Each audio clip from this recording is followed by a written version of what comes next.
कोशिश की तो तेरे अंडों का ऑमलेट बना दूंगा।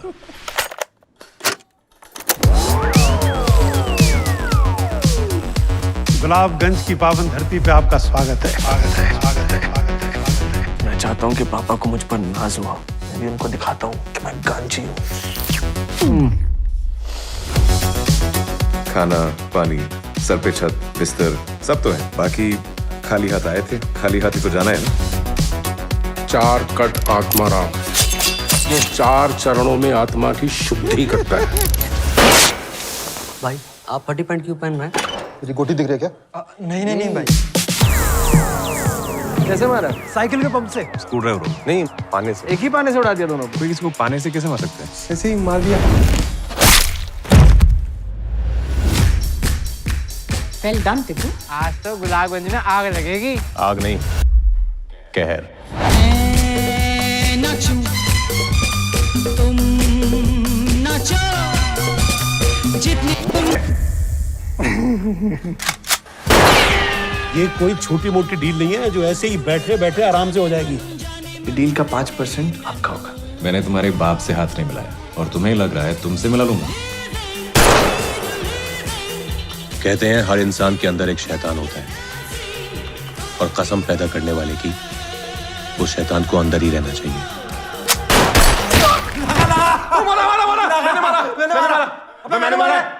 मेरी गोली है। रंबा हो संबा हो।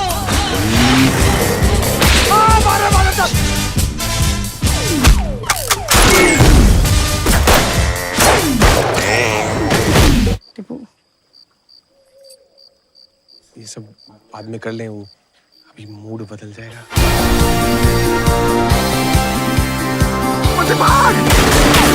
गन्स एंड गुलाब, नामचीन गैंगस्टर्स की कहानी। अबे पेट्रोल खत्म हो गया है। धक्का दे। चल। आ रही है 18 अगस्त से नेटफ्लिक्स पर। Welcome back to Film City Jammu presents Mera Kehna, my review, and this is Vandy, your host and host. So all in all, Guns and Gulabs doesn't stand to its expectation. जो मैंने सोचा था वैसे expectation की खरी नहीं उतरी Guns and Gulabs ये web series, but characters के लिए it is a must watch only for the characters. And जो 90s का जो एरा इन्होंने क्रिएट किया है, because that takes a lot of passion, उसमें बहुत पैशन इन्वॉल्व है उसको क्रिएट करने के लिए। प्रोडक्शन डिज़ाइन का जो ये पूरा एक खेल है, उन्होंने जिस तरह से 90s को क्रिएट किया है in each and every scene, also in the characterization. जो गुलशन देवया जी हैं, उन्होंने संजय दत्त का जिस तरह से एक एक फाइन नुआंस उन्होंने कैरी किया है। इट्स नॉट लाइक बिल्कुल कॉपी किया है। द आर्ट इज़ कि उन्होंने कॉपी नहीं किया है, बट आपको एक झलक नज़र आती है कि अच्छा दिस इज़ लाइक वो संजय दत्त 90s वाला, वैसे बाल and all that. Even Rajkumar Rao stylist ने जिस तरह से उन्होंने प्रेजेंट किया है, वो जो होते हैं ना भोले आशिक वाला, जो वो बिल्कुल अच्छे से प्रेजेंट करते हैं और वो कैरेक्टर के लिए तो माने हुए हैं। वो उनकी स्टाइलिंग जिस तरह से की हुई है और उनका जो रोमांटिक एंगल है, इट इज़ वेरी क्यूट। उन चीज़ों के लिए आप देख सकते हैं, but overall like I said it did not stand to its expectation. तो आप जल्दी से डिसाइड कीजिए कि आपको गन्स एंड गुलाब देखना है या नहीं देखना है। It is up to you. This was my review.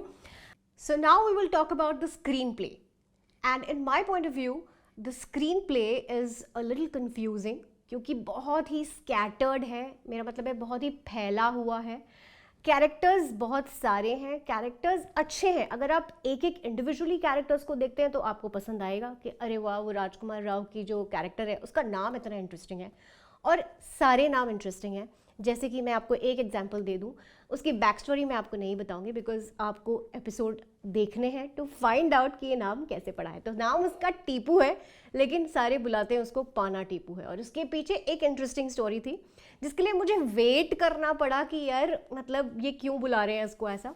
तो जैसे मैंने आपको बताया कि स्क्रीन प्ले जो है इट इज़ स्लाइटली स्कैटर्ड यानी कि फैला हुआ है। मेन प्लॉट से बार बार कहानी हट जाती है क्योंकि उन्हें कैरेक्टर्स इस्टेब्लिश करने हैं। एक और कैरेक्टर है जो गुलशन देवैया ने निभाया है, छोटा सा कैरेक्टर है, लेकिन उस छोटे से कैरेक्टर को उन्होंने जिस तरह से निभाया है दैट इज़ काबिले तारीफ़। क्योंकि जब जब उनकी एंट्री होती है ऐसा लगता है यार कौन आ गया। और बहुत इंटरेस्टिंग चीज़ें राज एंड डीके करते हैं, जो उनका एक स्टाइल है, अगर आप उनको फॉलो करते हैं तो आपको उसका फॉर्मेट समझ में आ जाएगा कि वो ऐसा क्यों कर रहे हैं। तो जैसे मैंने आपको पहले बताया कि कैरेक्टर्स इंट्रोड्यूस कर दिए हैं, लेकिन उनका कहानी से कोई लेना देना नहीं है। जब आप छठा एपिसोड देखते हो तब आपको पता चलता है कि ये क्यों इन्होंने सारा प्लॉट बनाया था। तो सब प्लॉट्स हैं, सब प्लॉट्स यानी कि mini plots. And for example एक टेक्निक उन्होंने यूज़ करी है कि they have played with the lights. Now the lighting is slightly on the darker side, जो फैमिली मैन में नहीं थी। फैमिली मैन में light it was brightly lit, तो था डार्क, शो डार्क है, show is about cops and all that, लेकिन क्योंकि फैमिली मैन था और ब्राइट था तो वो सबसे कनेक्ट कर गया और हमको क्लियरली समझ आ गया।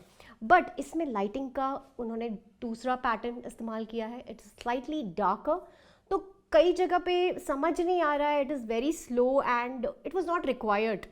मेरे हिसाब से in my opinion it was not required. If they would have played with the lighting little better, maybe audience would have waited. तो ये है उसके लाइटिंग के बारे में। एंड स्क्रीन प्ले जैसे मैंने बताया पहले भी कि इट इज़ स्कैटर्ड, तो बिकॉज इट इज़ स्कैटर्ड उसमें जो छोटे छोटे न्यूआंसेस हैं, जो जो उनका स्टाइल है, राज एंड डीके का न्यूआंसेस का स्टाइल है, बस वो एक एक जगह पे आपका उसकी तारीफ करते हो, but that is just it कि हाँ वन सीन में he was good. But overall अगर आपको एपिसोड्स देखेंगे आप, ओवरऑल मैं इस सीरीज़ को ये कहूँगी कि वैसी बात नहीं रही जैसे फैमिली मैन और दूसरे शोज़ थे। नेटफ्लिक्स पर अमेज़ॉन प्राइम पे इन्होंने काफ़ी हिट शोज़ दिए, बट नेटफ्लिक्स पे जो ये पहला शो था इनका, गन्स एंड गुलाब, इसको लेके एक्सपेक्टेशंस बहुत हाई थी, बट वैसा कुछ हुआ नहीं, mainly because of the confusion that was there in the script with the plots and the sub plots. कुछ चीज़ें बहुत उठ के आती हैं, जैसे कि कुछ स्टाइलाइज्ड स्टोरीज़ हैं, लव स्टोरीज़ हैं, जैसे बच्चे हैं, कुछ एक प्लॉट है और उसमें बच्चे हैं, बच्चों ने बहुत अच्छी एक्टिंग करी है। पहली बार अगर आप देखें तो उन बच्चों की एक्टिंग बहुत अच्छी है। कुछ कॉमेडी बहुत अच्छी है because it's a crime comedy, comedy is very good. And the only drawback and the biggest drawback I can say is the writing and the screen play, because ये थोड़ा सा ना मुझे लगता है कि they must have gone into a comfort zone के इतने शोज़ पहले दे दिए हिट, तो they became a little convenient यानी कि स्क्रिप्ट पे ज़्यादा डिटेलिंग पे ध्यान दिया है, बट वैसा नहीं दिया है जैसा देना चाहिए। और ऐसी स्क्रिप्ट को नॉर्मली फिल्म लैंग्वेज में कहते हैं कि इट इज़ वेरी कन्वीनियंट, मतलब छोड़ दिया है ऑडियंस के ऊपर कि हाँ उनको समझ आ जाएगा because they are use to watching our shows. तो जैसे अगर if I keep on watching, अगर मैं राज एंड डीके के शोज़ देखती हूँ तो मेरे लिए कन्वीनियंट है क्योंकि वो ऐसा करते हैं, बट कोई नई ऑडियंस आती है उनके लिए जुड़ना मुश्किल है। तो मैं यही कहूँगी कि अगर आपको ये वेब सीरीज़ देखनी है तो आप इस फॉर्मेट को पहले समझिएगा। You will have to have patience to come to the 6th and 7th episode, जिसमें सारा कल्मिनेशन होता है और आपको पता चलता है कि ओ माय गॉड ये सारा कैरेक्टराइजेशन इसलिए था। तो आप हमें बताइए कि अगर आपको इस तरह की वेब सीरीज़ देखनी है जिसमें राइटिंग थोड़ी सी इंटरेस्टिंग होती है या फिर डिफरेंट होती है, आउट ऑफ द बॉक्स होती है, इन मूवीज़ को लेके आप क्या सोचते हैं, आपको क्या लगता है, आपके क्या कमेंट्स हैं, हमें ज़रूर बताइएगा। क्योंकि एंटरटेनमेंट हर तरह का होता है, एवरी जॉनर इज़ डिफरेंट, तो आपको भी कुछ आपके भी कमेंट्स होंगे। ये मेरा आइडिया है अबाउट एंटरटेनमेंट, आप भी हमारे साथ शेयर कीजिए। I will meet you soon, so go to film city Jammu presents मेरा कहना मेरा review and let us know your comments. What do you think about such a genre जो क्राइम कॉमेडी है या जिसको हम बोलते हैं ब्लैक कॉमेडी, इस जॉनर के बारे में आपका क्या कहना है ये हमें बताइए। ये इंटरेस्टिंग चीज़ है, it will be nice to hear from you. And मैं आऊँगी दोबारा फिर से एक वेब सीरीज़ या कोई भी मूवी का रिव्यू लेकर। तब तक के लिए this is Wendy signing off from film city Jammu and see you letter.